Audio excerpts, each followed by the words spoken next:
What's your favorite food? If your answer was anything out of a can, box, or package, such as macaroni and cheese or chicken burgers, you just chose a food that is jam-packed with food additives and preservatives. According to the U.S. Food and Drug Administration, a food additive is any substance that is reasonably expected to become a component of food, unless it is recognized as safe among experts. There are many different types of food additives, harmful and safe, but putting unnatural substances into your body shouldn't become a habit.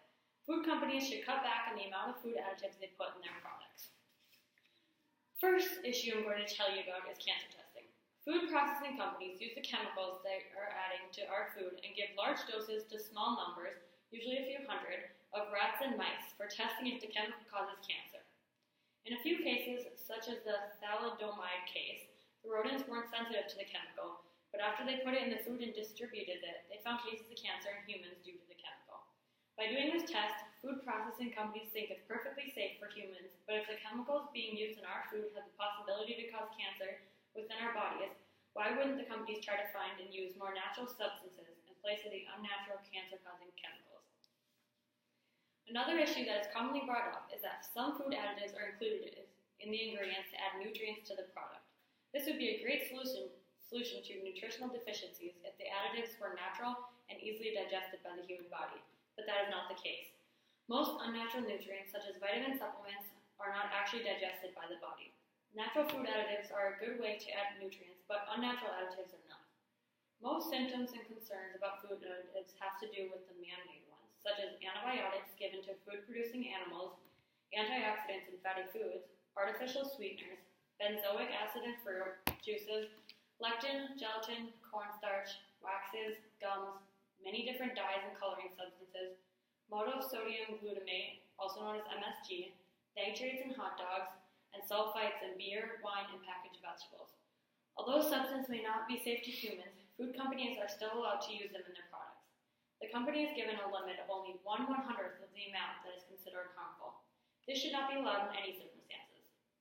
If something were harmful to a person, why would you give them even the smallest amount? If that person were to give themselves the smallest amount for 100 days, they would now have done the full amount of harmfulness to their bodies. An artificial coloring is a chemical dye used to color food and drinks. A British study concluded that artificial coloring and preservatives in food could lead to an increase in hyperactivity in kids. Due to the study, the European Food Standards Agency urged the companies to remove artificial coloring from food products. The U.S. Food and Drug Administration, however, has not made any changes regarding artificial coloring because they think it is safe when used in appropriate amounts. Another food additive that has had a negative impact on the human population since being developed is sodium nitrate. Sodium nitrate is an additive used for curing meats and is found in preserved meat products such as sausage and hot dogs. There is evidence that sodium nitrate could have been to blame for a lot of the gastric cancers in the past. In the early 1930s, gastric cancer was the most aggressive cancer in the United States, killing more people than any type of cancer. After that time, people started to use refrigerators rather than curing meat, and the number of gastric cancer patients decreased dramatically. One of the most common food additives is trans fat. Most scientists agree that by eating trans fat, you can be harming your health. Trans fat lowers people's HDL, or good cholesterol, and increases their LDL, or bad cholesterol. They are believed to increase the risk of heart disease and type 2 diabetes.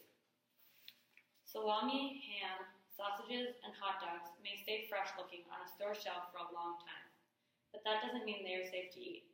Nitrates and nitrites are often added to these types of meat products to prolong their shelf life, flavor the meat, and give it an attractive look. As nitrates and nitrites are added to these meat products, they react with the protein's natural components called amines to create a thing called nitrosamine, which is known as a cancer-causing compound. IARC of 2010 was a study that linked nitrates to stomach cancer. Some data also suggests that it is associated with the cancer of the esophagus. Potassium bromate is a food additive that strengthens bread and cracker dough and helps with the rising of it during baking. The International Cancer Agency listed it as a possible human carcinogen, meaning it causes cancer. The United Kingdom, Canada, and the entire European Union have prohibited the use of it in food, but the United States still allows it to be added to the flour used in making food products. The FDA considers the preservative butylated hydroxyanisole, commonly used in potato chips, to be safe, although the National Toxicology Program classifies the substance as reasonably anticipated to be a human carcinogen. Also, the International Cancer Agency categorizes it as a possible human carcinogen, and it's listed as a known carcinogen in California's Proposition 65. All these food additives are added to products that are put on a shelf in a store and sold to us on a daily basis. The U.S. Food and Drug Administration marks the substances as generally recognized as safe, and all companies are free to use them as they'd like. The food companies don't cause themselves more trouble and time by looking for a more natural substance to substitute in for these chemical compounds. Although most processed foods are considered safe, we don't actually know what they are doing to our bodies when we eat them. I suggest we do our research and learn about what we are putting into our bodies before eating our favorite foods.